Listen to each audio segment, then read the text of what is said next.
Hello, Wisconsin.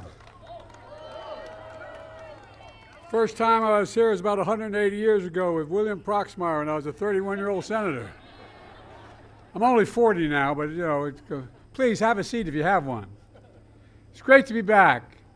Before I begin, with your permission, I'd like to say a few words about the school shooting yesterday in Winder County, Georgia. My wife Jill and I are mourning those four gunned down two students and two teachers, wounded and hospitalized 9 others. I'm sure you all as well. Students, just young teenagers, educators, just doing their jobs. A community like so many around the country, just getting back to school. And a joyous and exciting time, absolutely shattered. I directed my team to immediately ensure that we're doing everything we can to provide support. The Department of Justice and the FBI are working closely with the state and local law enforcement investigating this. We have a lot of information, not all of it. We're grateful to the school personnel and first responders who proved and prevented more people from being killed or injured and brought the suspect to custody. But as a nation, we cannot continue to accept the carnage of gun violence. I'm a gun owner. I believe strongly in the amendment. We need more than thoughts and prayers. Some of my Republican friends in Congress just finally have to say enough is enough. We have to do something. Together, let's ban assault weapons. My dad is a hunter. I don't know a whole hell of a lot of deer wearing Kevlar vests. I'm serious about this. High-capacity magazines, once again, what do we need them for in terms of domestic use? There are too many people who are able to access guns that shouldn't be able to. So let's require safe storage of firearms. I know I have mine locked up, but how could you have an assault rifle, a weapon in a house, not locked up and knowing your kid knows where it is? Got to hold parents accountable if they let their child have access to these guns. Let's enact universal background checks, and then immunity for gun manufacturers. And I realize I'm in a rural area like the rural parts of my state where guns, we all have them. And it's not popular to talk about it, but the truth is there's a difference between rational and irrational. Imagine, the only outfit in the world that we can't sue and by law, passed by law, are gun manufacturers. How about if that was the case with big tobacco? What do you think would happen? If we're not able to have sued tobacco, how many more people would be dead now but for the ability to change the law?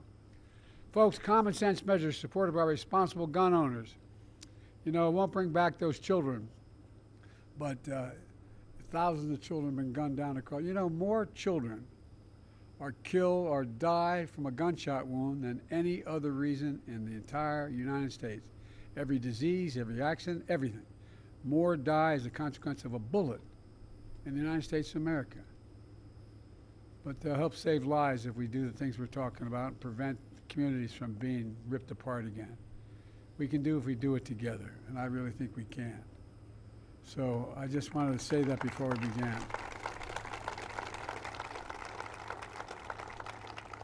And now to our event today.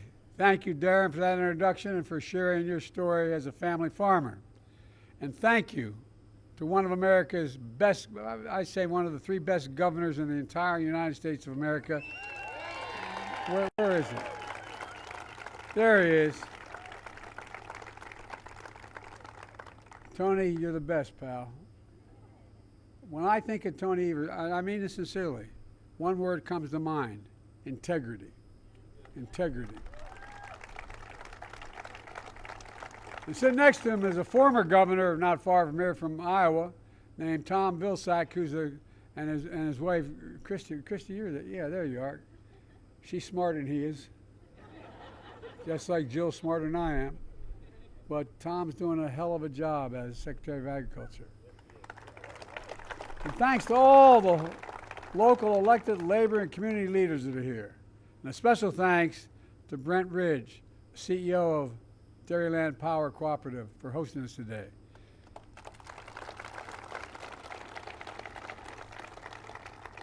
I come from the state of Delaware. Everybody thinks it's an eastern industrial state. our largest industry in Delaware, and I served as senator there for 36 years. I know I don't look that old, but I am. For 36 years is agriculture. It's a $4 billion enterprise in the Delmarva Peninsula. And its co-ops made it happen. But millions of Americans rely on co-ops like yours for electricity every single day, and it matters. In June of 2021, 5 months after I came to office, I went to nearby La Crosse, Wisconsin. It was the 65th anniversary of President Eisenhower signing the bill that created the interstate highway system. I talked about my vision to do something just as historic, to invest in infrastructure and clean energy and so much more in rural America, to invest in all America and all Americans, to propel us into the future, creating millions, and I mean millions of good-paying jobs, and positioning America to win the economic competition of the 21st century. And I'm back again today to begin a series of trips and events showing that progress we've made together by our Investing in America agenda, an agenda that has come to fruition over the last decade. Invest in America. Invest in American workers. Here in Wesby, you know, I'm proud to announce that my investments, through my investments, the most significant climate change law ever, and by the way, it is a $369 billion bill. It's called the, we should have named it what it was, but at any rate, the Department of Agriculture is able, from that legislation, to announce $7.3 billion in grants to 16 electrical co-ops nationwide to help rural communities transition to clean, affordable, reliable energy. It's the most significant transformative investment in electrification and clean energy for rural America since FDR's New Deal nearly 90 years ago. And that's not hype, that's a fact. And it includes Dairyland Power Cooperative that will receive $580 million to develop and purchase solar power, wind power, energy storage right here in Wisconsin and all across the Midwest. And here's why it's a game changer. Before the New Deal, private companies refused to provide affordable electricity to rural communities. As a result, 1 in 10 rural households, only 1 in 10, had electricity before FDR came to power. So farmers had to organize electric co-ops to distribute electricity to their families and their communities. With help from the New Deal, there are now more than 800 rural electric co-ops to provide electricity for 40 million Americans in 48 states. But key challenges, they've overcome them, but they're still, the co-ops are still nonprofits. They don't have the same resources that private utility companies have to modernize their energy infrastructure. And for decades, they couldn't access tax credits and make clean energy more affordable. That's why Camel and I ensured that for the first time in American history, that these nonprofit co-ops can benefit from clean energy tax credits just like for-profit utilities have for decades.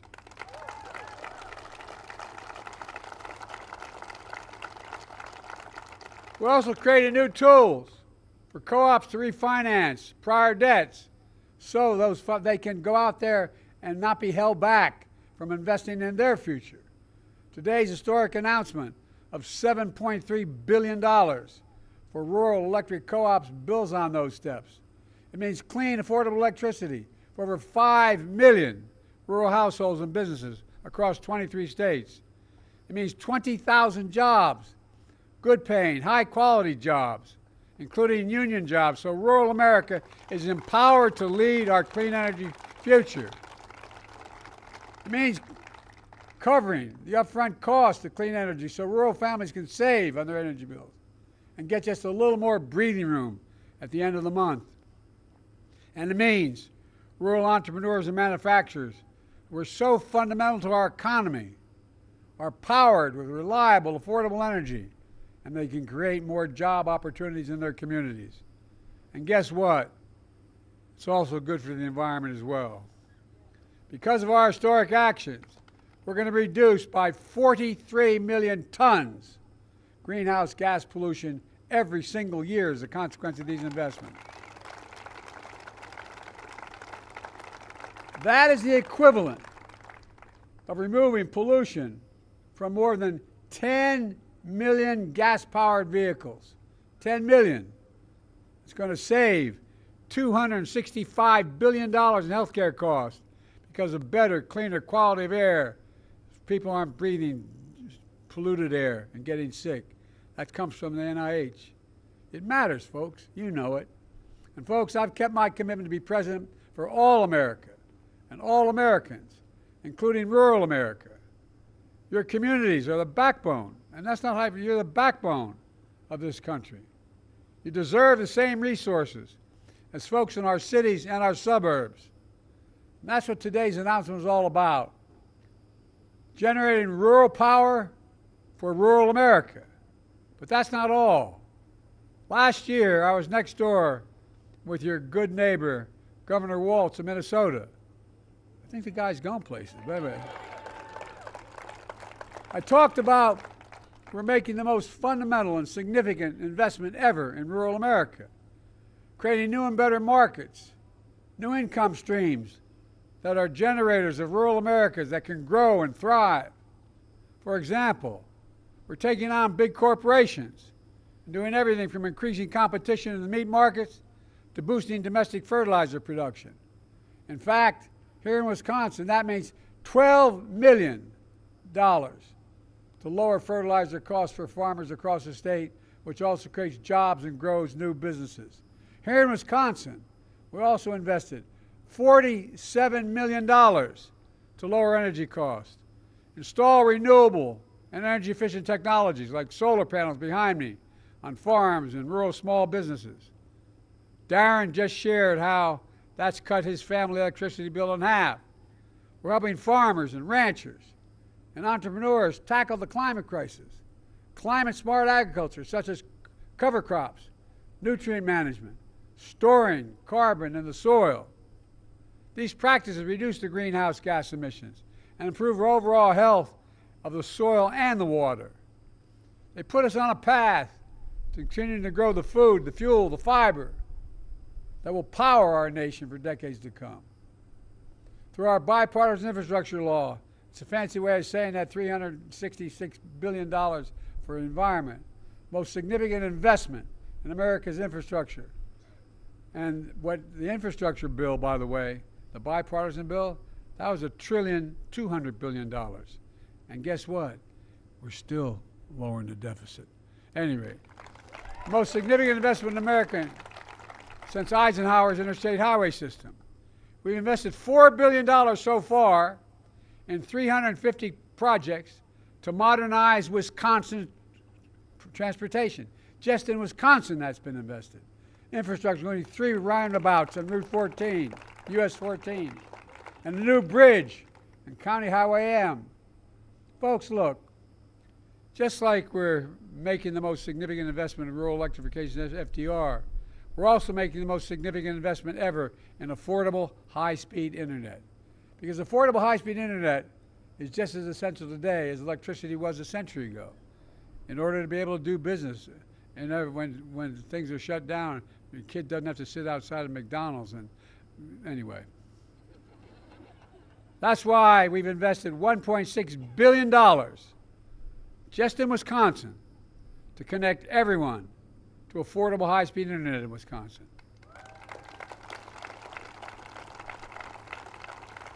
And since I took office, 72,000 more Wisconsin homes and small businesses have access to high-speed internet for the first time ever.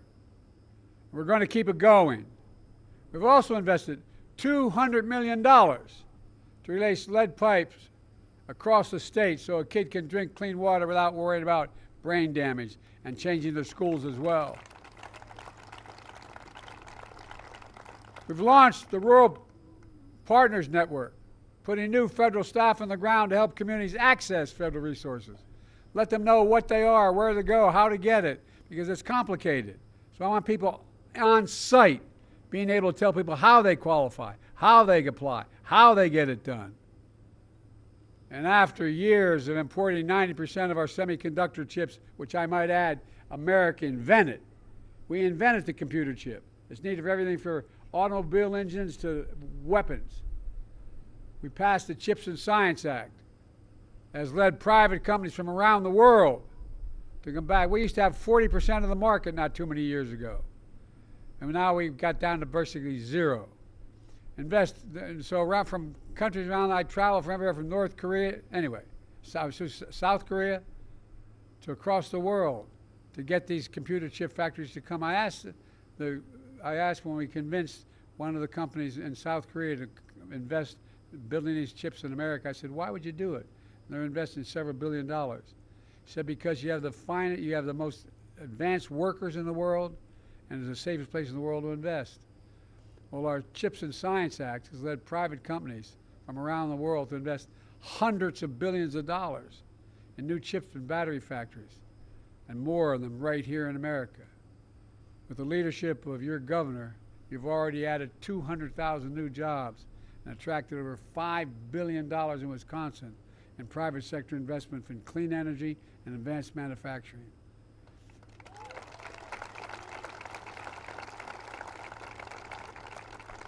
In fact, this spring, I was with your governor in Racine, where Microsoft announced a $3 billion investment, $3 billion investment to build a data center to help operate one of the most powerful artificial intelligence systems in the entire world. It's going to create thousands of good-paying jobs on site and across the state, creating even more opportunities in rural communities. Let's remember, my predecessor promised you that he would redevelop Foxconn factory in Racine. You been there lately? He didn't do a damn thing. Nothing. Folks, all these investments means family farms can stay in the family. Rural entrepreneurs can build their dreams. Your children and grandchildren won't have to leave home to make a living. I don't know how many of you have been confronted growing up where everything's going well and the son or daughter comes to mom or dad and said, I can't stay. There's not work for me here. I got to leave. That's stopping now. Because we're spreading opportunities to benefit everyone. Building the future where no one is left behind. Growing an economy from the middle out and the bottom up, not the top down. Because when you do that, everybody does well. Everybody does well. My dad used to have an expression, Joey, a job's about, my dad was a hard-working guy. Didn't go to college, a well-read guy because of World War II. Anyway, he worked like hell. He always come home to dinner before he'd go back and close the shop. And my dad used to say, Joey, a job's about a lot more than a paycheck. It's about your dignity. It's about respect. It's about being treated with respect. And it's about knowing you can look your kid in the eye and say, honey, it's going to be okay. You're not going to have to leave home to get a job. That's in stark contrast to my predecessor. When he was in office, he enacted a $2 trillion tax cut. $2 trillion tax cut that overwhelmingly benefited the very wealthy, the biggest corporations, and drove up federal deficit every single year of his presidency. He left office with the largest annual deficit in American history, $3 trillion. And by the way, I made a commitment when I got elected, and my vice president made a similar commitment. No one making under $400,000 will see a single penny in their taxes raised, not a single penny.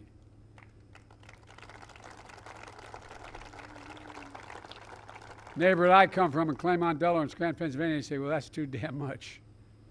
But the point is to make sure that we know this isn't an attack on the wealthy. He left us with a pandemic raging, an economy reeling. His allies in Congress, with all due respect, I've had this conversation with your Senator Ron Johnson, voted against every one of the things I talked about today. Every single thing I talked about in terms of rural economy. He voted against it. Voted against it. It's hard to imagine your senator voting against interest in the rural state was so large and so consequential as the state of Wisconsin. Meanwhile, your other senator, Tammy Baldwin, has done everything to take care of the state so she can be devoted to it. Vice President Kamala Harris fought like hell for all of you and for the future worthy of your aspirations.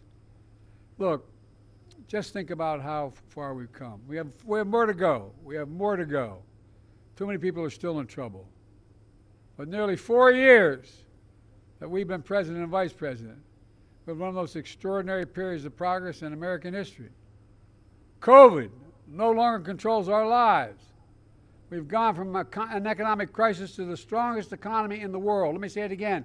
We have the strongest economy in the world, and no one challenged it. We got more to do. We're seeing something else. In thousands of cities and towns across the country and across Wisconsin, we're seeing the great American comeback story. The way I see it, and the other team talks about how bad off we are and how America's the way I see it, today's announcement is about far more than just giving rural America the power to turn on the lights. It's about giving the power to shape our own future. In fact, Wisconsin has a strong, strong history of neighbor helping neighbor and forming cooperatives, which are literally owned and powered by the people of Wisconsin. Because of you, we're planting seeds today that grow and blossom for generations to come. That's what we're seeing here in Wisconsin, a state with a proud tradition of rural communities leading our nation forward. And again, that's not an exaggeration. You've been a leader in the nation. Let me close with this. As I travel this state and the country, hope you feel what I feel. Pride. Pride in our hometowns. Pride in making a comeback. Pride in America. Pride in knowing we can get big things done when we work together. Folks, I've never been more optimistic about our nation's future. Just have to remember who the hell we are. We're the United States of America. That's who we are. Not a joke. We're the only nation in the world that's come through every crisis stronger than we went into that crisis. Because we're a hard-working, optimistic people, decent people. We know from experience that there's nothing beyond our capacity when we work together. And again, that's not an exaggeration. We work together. I remember the days when I first got started, when a lot of Republican senators, my close friends, we worked together, we compromised. We didn't talk about things as if it was a dire moment, that democracy was at stake. We actually worked together. We fought like hell, but we worked together. We got to return that for our children, because our democracy depends on it. I'm keeping you too long in the sun, so let me just say, God bless you all, and may God protect our troops. Thank you.